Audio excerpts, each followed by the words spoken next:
The world of woman can be a little confusing to man because the feminine reality can be a little different from the masculine perspective. So today we're gonna go over some of the most important lessons of this topic from the book The Way of the Superior Man. So let's get started. Lesson number 1. Women are not liars. Have you ever been in a situation where you have plans with your girl and all of a sudden she decided that she doesn't want to do them anymore? This can be a little frustrating for man because we as men live by the philosophy of keeping our word. But when a woman changes her mind multiple times in a short period of time, to a man, it might look as if women don't keep their word or just lie to avoid telling how they really feel. But this couldn't be further from the truth. A person with a feminine essence might not keep their word, but yet, they're not lying. This is because in the feminine reality, words and facts take a second place to emotion.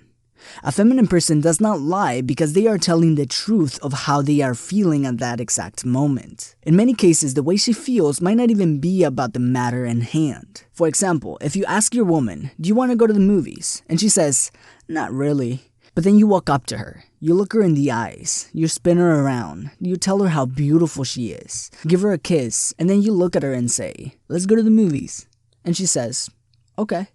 See, when she says she didn't want to go to the movies, she didn't necessarily mean "I don't want to go to the movies," even though that's what she's saying. But she is not lying. This is extremely confusing for a man because that is what she's saying. She might not be talking about her desire to go to the movies, but instead, how she's feeling at the present moment. You might have said something earlier that made her upset, and she told you no based on her feelings on the relationship at that particular moment. But when you looked at her, told her she was amazing, and then asked her if she wanted to go, now she feels like going to the movies with you. As men, we typically do what we say whether we like it or not, because we grew up believing that a man's word is his honor. The feminine says what she feels. A woman's word is her true expression of this moment. Lesson number 2. Praise her. As a man, when you were a kid and one of your friends told you, "I bet you can jump higher than me," you took it as a challenge, and then you try to beat him. Even right now, I can bet that if someone tells you that you can't do something, you will take it as a challenge. And chances are, if it matters to you, you'll find a way to do it. This is a very masculine trait. Men grow by challenge. Think about being in boot camp. There, they can tell you, "You suck. What, are you gonna quit?" And what is your response?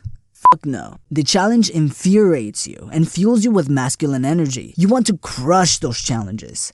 The masculine grow by challenge. So as a masculine man, you probably grew up challenging others, including your woman, to get them to improve. But only the masculine side of your woman will grow by challenge. The feminine does not grow by insults or challenges. The feminine thrives on support and praise. For example, saying, "I love the shape of your body" can create a better incentive for her to exercise and take care of her health and body rather than saying, "You should lose some weight." Because when you say it like that, it'll feel like an insult, a rejection of the way she is. So any area that you want to help your woman improve and grow, you should praise. As David Data says, praise is food for feminine qualities. Lesson number 3. Don't analyze your woman. Whenever you have a problem, your natural reaction is to find the cause, the root of the problem, so you can fix it. You stand back and analyze the situation and find the solution. We are used to doing this. If there's a problem, we find the source and fix it. And we probably approach everything we do in this manner. But have you noticed that if you try to do this with your woman, she gets even more upset? It's a little confusing because you genuinely want to help, but she ends up being more upset. Your natural reaction is to find out why she is in a bad mood, and you start digging. But as David Data says, most women's negative mood is in one way or another related to not feeling loved or supported. So what if instead of trying to figure out the source of the problem, you give her your full attention? You make her feel good. You make her feel loved and supported, whether you know what the problem is or not. When you do this, you'll find that her bad mood evaporates because now she feels your love and your support. And only then, after you created this connection, you can talk about the problem.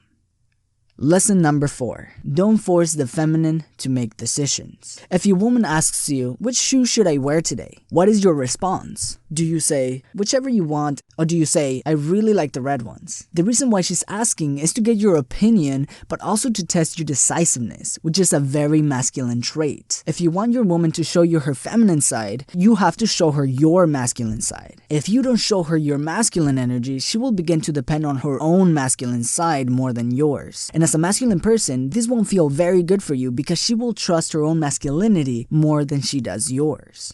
Lesson number 5. Don't suggest that woman fix her own problems. So it's Valentine's Day or her birthday, and you tell her, today we're gonna do anything you want. It's on me. Just think about what you really want to do and let me know. But then you notice that she isn't super excited. You don't understand because if it were you will be very happy if your woman did anything you wanted on your birthday. But instead, she's a bit upset. Why? See, she wants a man that can figure it out himself. She does not want to be guiding him all the time. In many cases, she doesn't know what she wants. She wants you to take charge. Because if she does, she will start neglecting her feminine side. But what if instead you tell her, pack an overnight bag. We're gonna be leaving in 30 minutes. Don't ask me where, but we're gonna be gone for the weekend. Which one do you think she'll be more excited about? See, understanding the world of masculine and feminine polarity can make an intimate relationship much stronger, passionate, and powerful if we understand these principles. So make sure to subscribe and hit the bell button to not miss any of the videos we upload every week. And as always, thank you for watching, and I will see you in the next video.